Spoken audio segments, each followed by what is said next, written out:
All right. Appreciate everybody staying through the rain.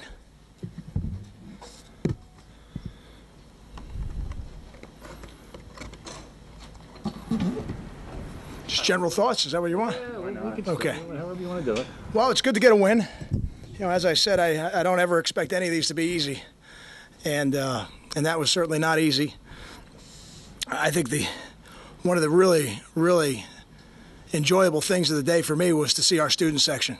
You know, they told me over 11,000 students in the student section today, and they were there from the beginning, which was great. And I know that has an effect on our team and our players, and we're certainly going to do everything we can to make sure they come back. Hopefully today's result will do that.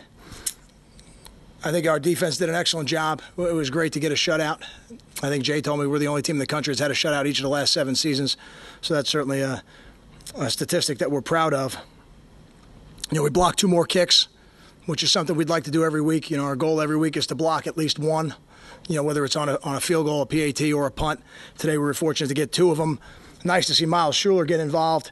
You know, he really did some nice things on that team during the week, and he came pretty clean on the one because I was watching him, and he blocked it. And then Brandon Jones seems to have a knack for the end zone when he gets the ball in his hands. So it was good to score on special teams. And I think Wayne got the second one, even though I didn't see it clean. That's what some people have told me. And I think Juwan Jamison continues to make plays on offense. You know, the 4th game over 100 yards out of the last 5 games. You know, he's certainly one of our better playmakers on offense. And with that, I'll open it up for questions. Kyle, did the offense seem a little sluggish at times to you? I don't know if I can't use the word sluggish until I look at the film and see if what I always judge that by feet. I want to see how fast their feet are moving. That tells me about the urgency of a football player. You know, but I think what we did was we missed opportunities to make plays. Yeah, I think we got to do a better job catching the football. You know, whether it's the receivers, whether it's the tight ends, we have to do a better job catching the football. We have opportunities in the passing game to make big plays, and we're not making them right now. And I think we have the talent to make them. So why we're a little bit off, you know, we'll examine that as we look at the tape. But at the same time, the next one's coming fast, so we don't have a lot of time to spend on it. We got to get moving on South Florida. It'll be a different team with different matchups, different schemes that we have to start preparing for immediatally.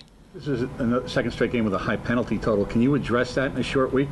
We're going to try to, and we certainly are going to address it. There's no doubt. And you know, again, just like I said last week, it's the delay of game, which we shouldn't have. You know, we had a false start on the offensive line. We had 2 offsides penalties on the defensive line. I want to say both of them negated interceptions. And those could be tragic plays in a game that might have gone a little differently. We're fortunate to win the game and be able to correct those after a win, but those are the ones that we really will spend the most time on. You know, there were 2 personal fouls early in the game that I have to see on film. I got to say, is it just a hand slipping up or is it a blatant, face mask? I don't think it was blatant because we don't play football like that, but we got to look at it. Kyle, what were your general thoughts on Nova? I think we got to get him more help. It takes all 11 guys on offense, and I know when you don't complete the ball at a high rate, people always look at the passer first, and that's part of the job. That's part of your job description when you're the starting quarterback at a Division I school. And Gary will certainly be as critical of himself as anybody will be of him. But from watching the game on the field today, I know there's opportunities for people to make plays for him, and that's not happening at a high enough rate. You know, with that being said, Brandon Coleman pulls in 2 more touchdown passes, which is encouraging. So it's never an all or nothing statement, but I do think in general we got to get him some more help. I know, especially on the offensive line, you have to see tape, but what were your initial impressions of watching McBride and then Alexander fill in? You know, the most important thing is the ball, and we didn't have any operational issues with the ball. So that was encouraging when you put a guy in there early in the game who wasn't your starting center and didn't take all the reps with the starting quarterback. So I thought they did a good job with that. In terms of the assignments and things, that I really have to watch the film to discern. I didn't think there was anything. There certainly was nothing overwhelmingly obvious, positive or negative. So we really have to examine it. Kyle, Bateem looked like an ankle, and then Sybil, what happened with him? And lower body. Okay. Yeah, and again, I would say both guys, to me, are highly questionable for next week. I don't know if we're going to have either guy. Then we'll certainly get a report tomorrow and know a little more, but Marcus Thompson in that category as absolutely. well. Yeah, Marcus and then and Savon as well. I think all 4 guys in a short week. If you can't finish a game, it's hard to foresee playing in a short week. If you had a full week, maybe, but we'll see.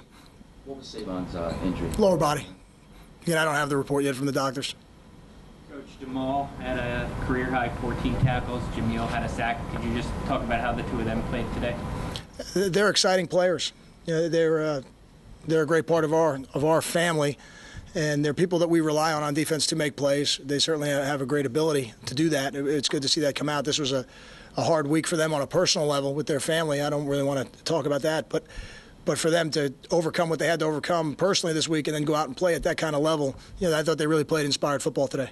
Kyle, your thoughts on Juwan's 64-yard run, especially the timing of it after 3 or 4 penalties with setbacks? It's, you know, explosive plays. They're critical on offense. It's very difficult to 3, 4, and 5-yard play your way down the field. You know, you need explosive plays, and Juwan's been able to give those to us on a regular basis. You know, whether it's a run in 2 games in a row now or the screen he caught in the first game. You know, Brandon Coleman's given us some of those as well. But you need those on offense. And those chunk plays are critical. With the Jamil, was that part of the game plan? You know, kind of put him in position to make plays, because you know it seems like Green and you know those guys are kind of rack up those tackle numbers. We don't change the scheme of our defense to free a particular guy up. I think depending on the offenses we're seeing, there are different guys who are going to have opportunities to make plays. Now, Kasim is in a high-profile position in our defense, so it would be a very rare week where he wouldn't have those opportunities. I think for the position that Jamal plays, it's a little bit different, and the position Jamil plays up front, you know, you're going to have to defeat blocks and make plays. You know, so again, without looking at the film, I can tell you when a defensive tackle, defensive end has sacks, it's generally not because someone forgot to block them. They're usually defeating blocks to make those plays. Do you have a first impression of what went wrong on the 2 PATs? I know the one was a snap that was wide, and Tartakoff couldn't quite catch it clean. The other one I'd have to see. Cal, what happened when you had to call a timeout on that kickoff? Well, I didn't want to take the penalty. That's all. I don't know why the operation was so slow. It shouldn't be, you know, but it was, you know, for whatever reason.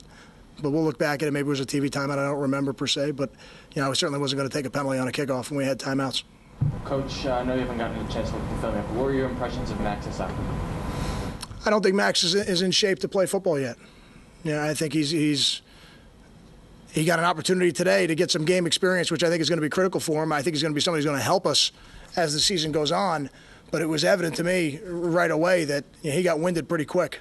You know, and if you can't run to the ball, you can't play defense, not at Rutgers. So we're going to have to continue to bring him back. It's not his fault. You know, he had a situation that he had to handle in his family, but now, as we get opportunities to work him back in, you know, we're going to have to press him during the week to get him back in shape. Kyle, Bateem and Civil can't go. How confident are you in the offensive line against a Big East opponent? I think it's going to be a great challenge. You know, we will never stand up and make excuses for injuries. You know, injuries are a part of everybody's team, and the next guy in line, when he steps up, he is now the starter. So if Bateem can't play, Matt McBride is our starting center, and he is responsible to uphold the standards and expectations of our program, as is Taj Alexander. 2 more questions, guys? How about Ben Martin? He was able to get some workload today, but doesn't have, you know, a tremendous amount of experience. Do you have confidence in him if he has to assume that number 2 role behind Juwan? I do, and that was why we ran the ball a little bit more at the end when maybe we could have been taking a knee. I thought it was important to get him some carries in some live fire action, even though it was the end of the game.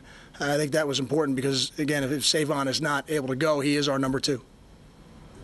Kyle, guys like Deering, did you just hold him out just to quick week or anything? No, we wouldn't. He would not have been able to play today. So it had nothing to do with the next opponent or a short week coming up. You know, he just was not able to play today, so we held him out. Thanks, guys.